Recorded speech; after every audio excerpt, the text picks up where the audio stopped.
Yo, what it do? What's good, y'all? This the Culturally Educated Podcast with your boy ArringtonC and your boy DJ D. And this is episode 4.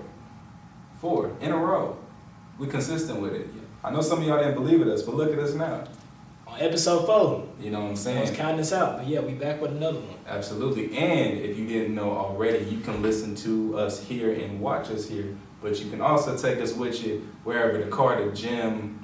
I don't know where y'all listen to stuff at. But we're on Spotify now, man. Yeah, check us out on Spotify, soon to be on Apple Podcasts, anywhere else that you could listen to a podcast. Just stay tuned for Culturally Educated to be everywhere. Everywhere. How you been, man? I've been good, man. Just been working. Yeah. Trying to create some more content. Absolutely that. That's about it, really. How about you, man? Same stuff here, man. Working, content, podcast, clothing, you know, everything. Oh yeah, everything. Let's talk about it. Let's talk about what how's the clothing brand been.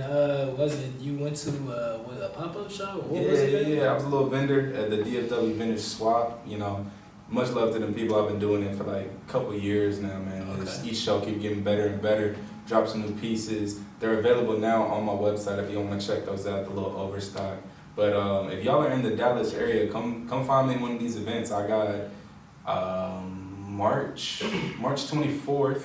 It's gonna be somewhere in Dallas. I got a Black on the Block in April. If y'all wanna come find me there too. Got plenty of events on the way, and you might see both of us there too, because Black on the Block is just a melting pot for like some black creators out there. So not gonna lie, I didn't go to the one that you were at, but yesterday, me and my mom had one around here in this area. I think it was called Black on the Block. I'm not gonna lie, but as soon as we walked in, they gave us like these swag bags or whatever. But me, yeah. But me thinking like, okay, yeah, we finna go up to this, this pop-up shop, yada yada yada. But I walk in, there ain't nothing but art pieces, which is cool, you know what I'm saying, for people that like art and painting and stuff like that. But you was looking for some fire. Hey, like me, I like to put that, you know what I'm saying, I like to put that shit on. So it's like I like looking for clothes and, you know what I'm saying, swag and, new, pieces and stuff like that. So when I came in there, it was kind of like, oh, yeah, it's hard, you know what I'm saying, but it just wasn't what I was looking for. But it was still a cool vibe. So right. Whenever you see pop-up shows like that, especially it was for the culture too. I had to pop up. It was for the culture. The black culture had to represent. You know what I'm saying? Black History Month. Got to show my support for black business. Y'all got y'all reparations yet? I know. Oh man. I'm gonna send to mine through Cash App and Zelle, so get at your boy. Y'all need it. Yes, find your favorite. If you are not black, find your favorite black person, your best friend, your best black friend, and just give them $5. $5, nowadays $5 can't get you too much, but it's the thought that counts. Just the thought that counts. You're gonna get like maybe a gallon of gas, depending on what you drive. A little something like that gas money, you know what I'm saying? McDonald's order whatever they want to get, some snacks, whatever. Yeah, McDonald's done went up though. You can't even get a McChicken for $1. You sure can't. I went up there the other day. I was like, dang. And then I was like, even though it just went up like 30 cents, but it's like, dang, it's McDonald's though. Everything is $1. Like same quality too. Same quality. I still feel like a bag of rocks every time I eat McDonald's. Like, and I'm paying more for it. Like, my McDonald's bill was $12 the other day. Dang, what you order? Man, just a 10-piece with like some cookies. And that used to be like $8.50. 10-piece and some cookies. Straight up. You had a drink too? Yeah, combo action. Combo action, okay. Yeah. That kind of makes sense, but still though, like McDonald's $12. Crazy. Unheard of, insane. Very unheard of. Have you been to a Travis Scott concert? I have, Jambalaya 2019. Yeah. Yeah. Hey, Jambalaya, y'all need to get it together. Y'all need to come back. Hey, if you knew about Jambalaya, you went to Jambalaya, except for the last one, but them first 3. Bro. That was the move. I'm not gonna lie. Jambalaya. We got, what was it? It was 2016? We got Young Dolph, R.I.P., Uzi, Migos, Chance the Rapper, Black, Gucci Mane, in Dallas, Texas, and tickets were like $50-$60. Then the next one, it was J. Cole. Yeah. Oh, I remember the one after that. It was NBA YoungBoy. Lil Wayne. The Baby when Lil Wayne. And it was like you was either going to Lil Wayne or Travis Scott because they was performing at the same time. Yeah. I was like, shout out to what I'm saying, Weezy, but I went to Travis Scott. Me too. I almost got trampled. Because I knew Travis Scott was finna be crazy. Yeah. Like I remember I started in the back of Travis Scott's performance. I was in the back. Oh, the way Somehow towards the end, I lose my friends. I'm in the front. Then it started raining like it was a movie. It was pouring. It was a movie. Lasers everywhere, and I'm just jumping up and down with some 3 random white dudes. I'm just like, yeah, this is lit. Like this is it. Like yeah. And then it ended. It was like, dang. Yeah. How I'm getting home? It's stuck. We in the middle of downtown Dallas Fair Park area. What? Stranded. It was dope though, man. Jambalaya Young. Jambalaya was a movie, bro. Like if you was there, like, I don't know. You just had to be there. Who was there? So yeah, we had YoungBoy, Wayne, Kevin Gates, Travis Scott, the Baby when he was first popping. Gunna was there too. Bro, I was front row with Gunna. That was right after Drip or Drown 2. Yep, I was front row too. How did I not bump into? I don't know. That's nuts. Yeah, that was a good jambalaya. I'm not gonna lie. That was a very good one. It's Sheck West too. Bro, this is prime. I watched 3 frat boys fight like straight square up. Word. In the middle, and he's just hyping the fight up. Hell yeah. Sheck West was crazy. I was there for Sheck West. That was insane. Like if you was not ready to mosh pit, like move out the way. Bro. Because Sheck West set was crazy. He makes mosh music, bro. He didn't even have to perform Obama straight up, but that Live Sheck West. Anything off Mudboy was getting everybody teed up, man. Yeah, he is like the perfect like mosh pit songs. I'm not gonna lie, perfect mosh pit songs. It was kind of epic. It was. Almost felt like you were in the Super Bowl. Real talk, almost locally.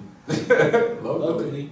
But we just want to touch on the Clout over the years and what it's evolved into and where we are now in the social media space. So where do you feel like we at right now, man?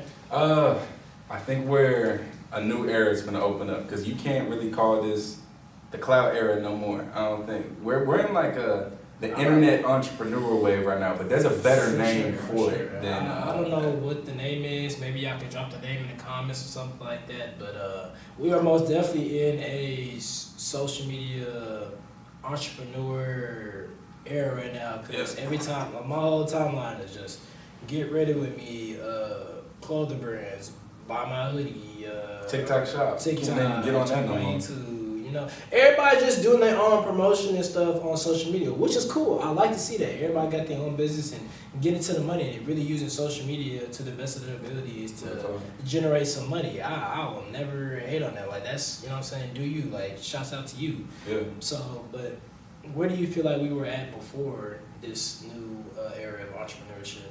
Definitely, it was like everything was straight clickbait. It was whatever you could do to get people to watch you. That's what I'm talking about.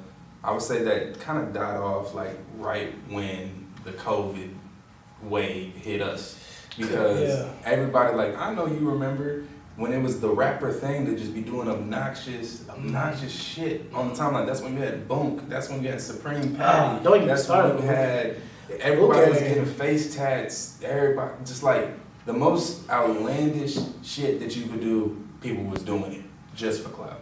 Yeah, and honestly, I think some of those things was kind of dragged on too. Like Boot Gang, I didn't think Boot Gang was gonna last that long. Like, but it did. It did. And he's a changed guy now. Shout out to him.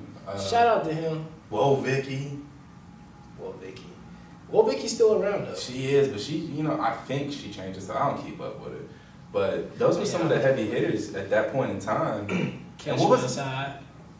She turned. She somehow she stayed relevant somehow. But the reason why I feel like she succeeded is because she was at Jambalaya too. She was? Yeah, I remember seeing it. She was rapping. Oh, she did have a couple songs. Anyways, man. Yeah, anyways. Continue. I would say shout out to her because she figured out a way to do different things with it. Yeah. She didn't just keep doing the cash me outside. She ended up doing, She built a business, things. like a whole brand. Are you subscribed? I don't even have that app on my phone. Can't catch me. Can't catch me slipping, no sir. But yeah, it was a lot of like, I don't know, a lot of clickbait, and then ultimately like just cringy stuff going on the internet at the time. Stuff that did not age well at all, because it's like, looking back at that, I don't know a single person that thinks that's even like remotely funny anymore. Yeah, it's not. Like, it's cool for what it was, but then just like, grow up. Like, Yeah, like, what are you doing? And then you realize, like, this is on the internet forever, and this is what we're going to remember you for. And I think it's really interesting with what you call the Clout era, and I say the era before that was kind of like the swag era, so like the snapbacks and all that, Vine. The people from the swag era, if that's what we're gonna call it, they were able to transform and can keep their brands up and like really doing a lot of things way easier. These people from this Clout era, we done forgot half of them now. I ain't gonna lie. Yeah, cause I ain't gonna lie, the Clout era was just full of crash outs. Like, Yeah. I could tell, like, this is it. Like, they gonna crash out on the internet. It's gonna get them views, numbers, whatever. But like at the end of the day, like, you still have a life to live outside of this, and you're gonna keep crashing out to go viral. Like, is it really worth it at the end of the day? So That's what folks be talking about with that digital footprint, for real. Yep, it's very important. I just hope that they got that money and like transformed it for real. Because I know some of them have for real, but another one I just thought of like Fat Boy SSE. You remember him? I remember him. He was Juicy before Juicy. Real talk. Real talk. I think he's still doing his thing, but it's not as big as it once was. No. Who if somebody from that era were to make a wave again, who do you think it would be? Who would make like a second wave? Like thought they like fell off and they came back. Yeah. It's a lot of people, because I'm not gonna lie, a lot of people from that area, that era, like of the swag culture, buying and stuff, they doing their thing now. Like DC on Fly doing his thing now. DC on Fly is big time. Big time. Ha Davis doing his thing now. He an old comedian, you know what I'm saying? Like, what happened to King Batch? King Batch was cool for Vine, but like his stuff was never funny to me. He gets a lot of hate nowadays, and I ain't gonna lie, I thought he was funny at the time. I thought he was funny. But you were also 13 at the time, yeah, so exactly. It's like, yeah, I don't know. It was just very slapstick. Like, it was straight just, up. Yeah, like straight up. He started acting though. Which yeah, is cool. He did. He was cool. in I think he was in the Medea movie. I want to say, I could be wrong. I don't know either. But shout out to Tyler Perry. Yeah. But who would make a comeback for real? I don't. I'll probably say Fat Boy SSE if he just took a different route with it. Like, you can't keep yelling at people on Instagram. You eat a Big Mac. Right. Can't do that no more. Grab them by their shirt and like, you gotta, like, I don't know. I feel like he should take and look at what Drewski's doing and just do that. Honestly, just he's doing like multiple things in his niche. Like, Drewski does the whole YouTube thing, the interviews, he travels, he does different things. Plus, honestly, Drewski's probably more talented because he is able to portray different types of people, and honestly, he has an audience all over. Like, he can make anybody laugh. Most comedians or comedians on social media, they only got one like audience. They only got one group of people that they can make laugh and want to click. Drewski, he can make anybody laugh, I feel like. So I feel like Fat Boy SSE, if he can take anything from Drewski, just be more diverse, and he can probably make a comeback. Sure. And that's the thing too. Drewski got a lot of relatability through his content. And another name I forgot to mention was like Funny Marco. Funny Marco. Because he was probably he was probably between Swag and Clout era, I'll say. Because he was like more of an Instagram skit kind of guy.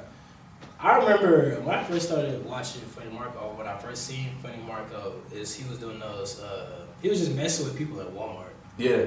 You can't keep messing with people in Walmart for 5 years, because it's just going to be like, all right, we know what you're doing. You the guy that be messing with people in Walmart, like, get a life. Like, but nah, he took, like I said, you take that spark, that first initial thing that you got viral for, and you build upon it, and you do more with it.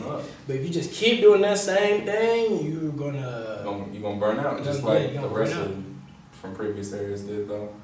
Yeah. And you know, what was that? with with burnout being like a topic, when do you think this TikTokpreneur, digital entrepreneur wave is gonna die? Like, when do you think it's gonna be ended to that, and what do you think is gonna come after? I don't know. I don't think TikTok is going anywhere because the record labels have a hold of it and it's making them money. Yeah. So as long as the record labels have a say in TikTok and social media, they gonna keep TikTok alive. Now recently they're in disputes and the biggest record label of them all, Universal, is having issues with TikTok and Instagram. Yeah.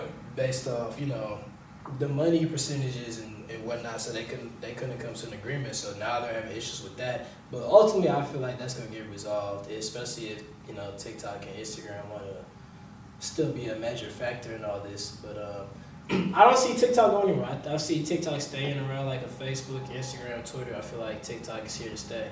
Now, do I think something else is gonna come after that? For sure. I don't know what it is. I don't know how, but most definitely something else gonna come up for sure. I personally think everybody's gonna this whole like live streaming, Kai Cenat, Aiden Ross type of way.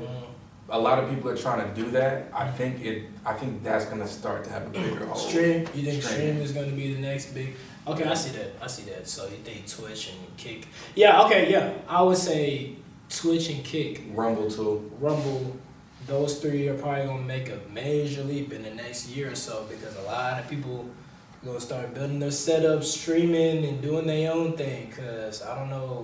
Cause rappers and labels are starting to get a hold of that too. They realize, if this streamer likes your music and you hop on their stream and everybody like it, everybody gonna tune in. Like 21 Savage done took advantage of that. Nicki Minaj has taken advantage of that, and it's getting to a point where like streamers are the new media outlets. So. Drake streaming himself gamble. Right, and people ain't gonna watch because it's Drake. So that's my answer. Streaming, Kick, Rumble, Twitch, they next up for sure. It's gonna do something, and then we'll see what platform comes next for that. But I just don't. I mean, personally, hey, there's no disrespect if. I live stream on TikTok. We live stream on TikTok. Yep. I enjoy doing it, but I don't see how people can just sit and watch me go about my life for like 4 hours. People only do that if your live is interesting. I know, like, if we're just sitting here, what y'all doing for 5 hours straight, people are going to click off your live. So that's why people are doing the most craziest thing on stream. They setting their house on fire. They doing this and that, or they having females show their body and stuff because they know it's gonna get them clicks and views. So it makes people come back. So you just gotta keep people entertained. Like it's not just YouTube where you can cut and click and come back and put it all together. Like no, this is live and people are watching you live and you want people to sit there and watch it for that long. You gotta be entertaining. So that's how I feel like.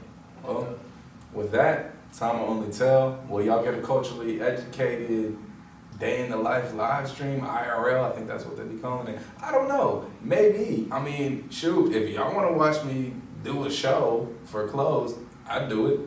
A live DJ set. Now, I can see the practicality in that, real talk. You could DJs go live all the time on TikTok, Instagram, but right now I'm kind of beefing with Instagram.